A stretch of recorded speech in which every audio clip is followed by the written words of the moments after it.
This thing is a must-have. This is the catalyst they said that was mechanically the most complex that they've ever done. So in today's video, let's dive into what it is, what it does, how good it is, and some of the cool interactions that you have. It's actually really good. It works well with our gear, surprisingly well. There's a lot to go over, and my whole goal always is to set you up for success. You look like you get it just from core activities. I got it after a Crucible match. I've seen people get it after strikes. Those core things. First of all, quick overall refresher of what we're dealing with Monte Carlo. As an exotic, it gets 40% damage against red bars in PvE, and this is definitely a PvE catalyst. We also have anti-barrier, auto rifle this season. Exotic trait, Markov chain, basically swashbuckler, right? Increased damage from kills with this weapon, stacks to ×5. Melee final blows immediately go to ×5, and ×5 is 33% more weapon damage. Swashbuckler with a twist though, because we have the Monte Carlo method. Dealing damage with this weapon reduces your melee cooldown, and grants a chance to fully charge your melee ability with each kill. The Catalyst. At ×5 stacks, the max stack of Markov chain, long hold your reload to switch between your melee attack and the Monte Carlo bayonet, and landing a bayonet hit grants melee energy. Now,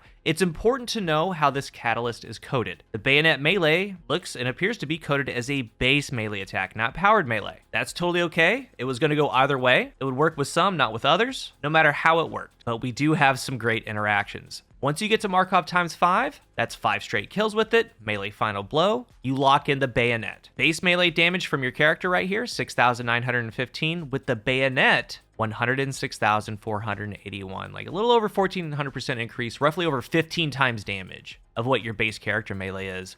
It's an exotic, that's a red bar, so let's move on to something that's coded as a boss. Base damage is 4,401, 24,641 with the bayonet, so a little over 5 times damage from your base character melee, and that's still good.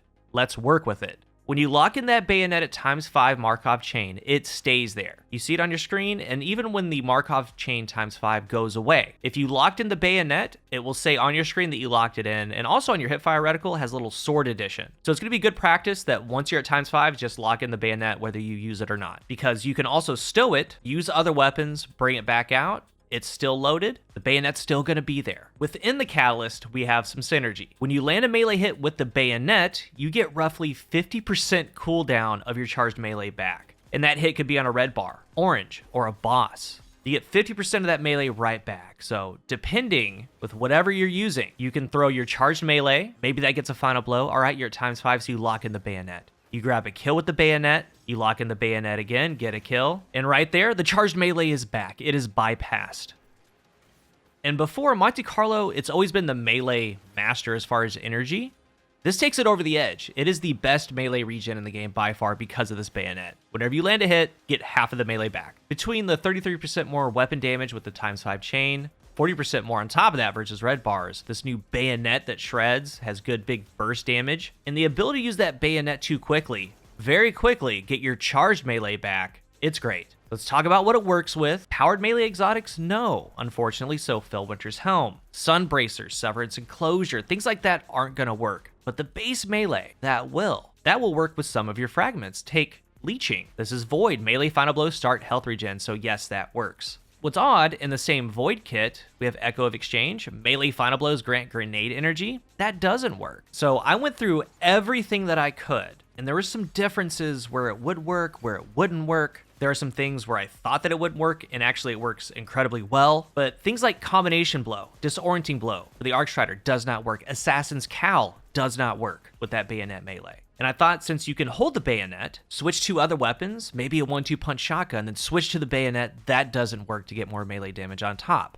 So let's dive into some of the things that it does for sure work with, and I'm going to show you. Let's start off with Hunter. Liar's Handshake. It doesn't work in the way that you think that it would work though. Cross counter, using your arc melee ability or being hit by an arc melee attack will allow you to follow up with a massive counter punch. So if you were to get a final blow with your character melee, that's ×5 swashbuckler, that's loading in the bayonet. Cross counter's on the screen, but when you land the bayonet, you don't get the cross counter damage. And cross counter needs back-to-back melees unless you're meleeed. So with Monte Carlo, you switch that out. You start with the bayonet, land that great melee damage from the bayonet, that will proc cross counter, so you immediately follow up with your charged melee. That's the Liar's damage. So it's back-to-back big melee hits with Liar's Handshake. But honestly, one of my favorites is Kepri's Sting. Low-key, one of the best things for it. Touch of Venom. Punching someone with full melee energy drops a smoke bomb on them. That smoke also weakens. That's in the subclass. So check this out, though. Remember how we went through that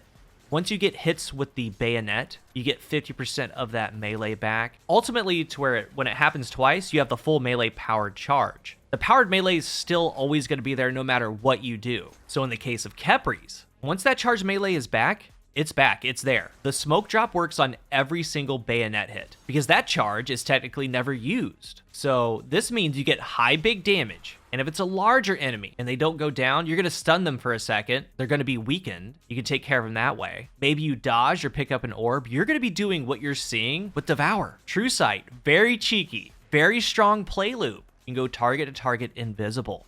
Things like the Ahamkara Grass with a melee hit, everything reloads, that works. But big picture, again, cheeky things like Omni Oculus, you gain a second smoke bomb, damage resist while invisible. When you make an ally invisible, you get DR and melee energy. But since the bayonet hits give so much melee energy, you can just charge both of them extremely fast. Use it solo or with a fire team. Anything that has a double melee charge, Monte Carlo works well with it, and it did before, but now going target to target with the bayonet hits, you get them back in no time. Like Ophidius Spaith would be another for double throwing knives. Moving on to Titan, we have the new Banner of War fragment for Strand. One of the things to get Banner of War is melee final blows. Stacks it ×5, and periodically heals allies, increases melee and sword damage. It works extremely well with this. Fits right in, so it's something to try. But let's get into the ACD feedback. These were changed. Melee hits grants an armor charge. You take less damage when you have an armor charge, and when you do take melee damage, your armor charges are consumed to emit a burst of arc damage that jolts. More stacks is more damage. Again, it works with the loop of Monte Carlo, with what we're doing with this bayonet. And yes, we have things like knockout too. So big melee, grab armor charges, they melee you,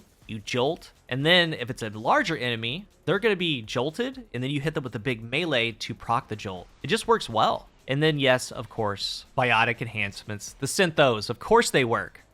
A lot of Titan bros will be happy. Increased melee damage when surrounded by enemies. That goes right on top of this big melee. It's going to be solid. But also keep in mind, again, that not only do you have this Syntho damage with the bayonet, but since you're using it so much, you're charged melee. So it could be a shield throw on Void. It could be little mini throwing hammer, whatever it is. Always keep that in the back of your mind. When you're using something like Synthos or Khepris, you're constantly getting back your powered melee. We have Worm God, Burning Fist, that works, stacks it ×5. Use the character melee, then the bayonet. Go in between the two. It's a worthy choice. At ×5 Burning Fists, with that bayonet, it's really, really good damage. And I didn't talk about it before, but how the play loop works, just so we're clear. You get the melee final blow, you load in the bayonet. Once you use the bayonet, it goes away, you have to reload it again. So that's why, just period, anytime you're at a ×5 Markov chain, just load in the bayonet. You're going to be able to use it or not. But if you do use it, you have to immediately load it in again. And with Titan, since you gain pure melee energy so fast, even things like point contact cannon work well with it. And they redesigned those. Warlock, very interesting. Since it's a melee hit, necrotics work. So big melee on a single enemy, spreads poison, and of course you could do that with a glaive as well, but that bayonet damage is raw. It's so good. As you're seeing some of this, think about some of your build synergies with other weapons, how you like to play. I think that the Monte Carlo cannon will fit now. We have the Karnsteins, Vampire's Crest, that works. Melee kills, restores health, gets some health regen, same thing. Bayonet final blow, procs it. Even non-void, non-devour, just running around with health regen, using a big melee, it's good. Another one of my favorites is Winter's Guile. Pretty elite with it. Go between your melee and bayonet just like Worm God. I'm talking nearly 600,000 bayonet damage on that ×5 versus red bars. And that's enough damage to put it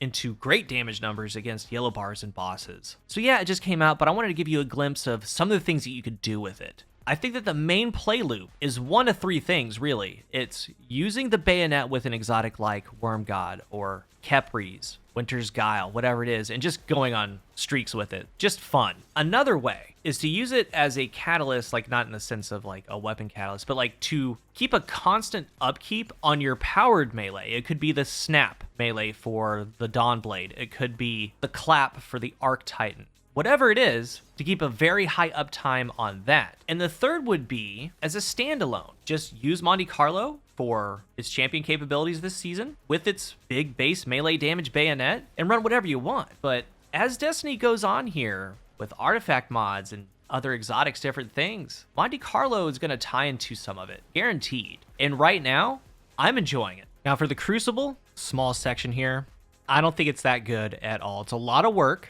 to get a ×5, so you need the melee final blow, and this I'm using Atheris. The bayonet in the Crucible does 140 damage, so what, 39 more than your base melee? It's a double melee anyway, so what you would need to do would be hip fire the Monte Carlo a little bit, then go in for the melee lunge. But at that point, if you're at Markov 5 in the Crucible, you might as well just use the Markov chain weapon damage while it's up, instead of searching for those melees. Like, while yes, you can load in the bayonet and keep it, 140 is decent, but this thing was definitely made for PvE. We've talked about catalysts in the past, like Trinity Gold, just completely transforming a weapon. Adding the bayonet stab completely transforms what you can do with Monte Carlo. It's a must-have. If you're new here, remember to hit the subscribe button, and if you are subscribed, thank you so much for your support. Let's talk about the bayonet, the damage, what they did here, what you think about it. Thank you for watching, and until the next one, I am CoolGuy.